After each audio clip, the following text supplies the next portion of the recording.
पाकिस्तान के साथ अक्सर दोस्ती का हाथ बढ़ाने और शांति वार्ता करने की पैरवी करने को लेकर अक्सर अपने बयानों से चर्चा में बने रहने वाले जम्मू कश्मीर के पूर्व सीएम और नेशनल कॉन्फ्रेंस के अध्यक्ष फारूक अब्दुल्ला एक बार फिर पाकिस्तान का जिक्र करने के बाद सुर्खियों में है। हालांकि उनके सुर इस बार कुछ बदले नजर आए। दरअसल फारूक अब्दुल्ला ने भारत के पड़ोसी देश पाकिस्तान को एक बड़ी नसीहत दे डाली है। यही नहीं, उन्होंने पड़ोसी देश पाकिस्तान को आतंकवाद के मुद्दे पर भी जमकर घेरा। क्या कुछ कहा फारूक अब्दुल्ला ने, जरा आप भी सुनिए।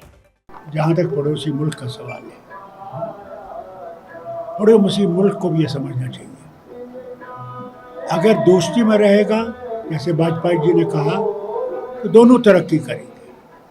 दुश्मनी में रहेगा तो तरक्की कमज़ोर हो जाएगी। उनकी कमज़ोरी है ही। आज देखिए उनकी हालत क्या है। इसलिए ज़रूरी है कि वो भी ये सोचे कि आतंकवाद कहीं नहीं ले जाएगा। आतंकवाद को ख़त्म करना बहुत ज़रूरी है। अगर हम लोग इकट्ठे रहना चाहते हैं, मोहब्बत में रहना चाहते हैं, तरक्की करना चाहते हैं। और यही आज इस साथ संगत का भी यही था कि प्रभु करे, ऊपर वाला करे कि हम लोग दोस्ती में, भाईचारे में आगे चले। सर, जैसा कि सिख संगत की बड़ी देर से मांग है, बस सिख संघ ये मैं मानता हूँ। ये शुक्र है हमारे पार्लियामेंट मेंबर भी थे, और जो इंडिया गठबंधन है उसमें हम उठाएंगे कि पार्लियामेंट में इसकी तरफ तवज्जो दी जाए।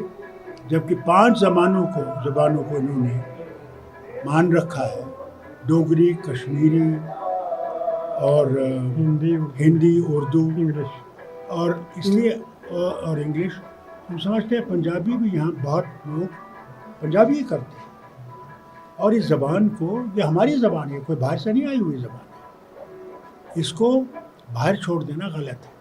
मैंने भी जब 96 में आया था तो मैंने इन ज़बानों के लिए तालीम शुरू कर दी थी स्कूलों में, कि हमारे बच्चे ये पढ़ सकें, और उनके लिए टीचर तैयार करने की कोशिश करवाई कि हर ज़बान के टीचर होने चाहिए जो उनको अपनी ज़बान सिखाएं, क्योंकि ज़बान है तो सब कुछ है।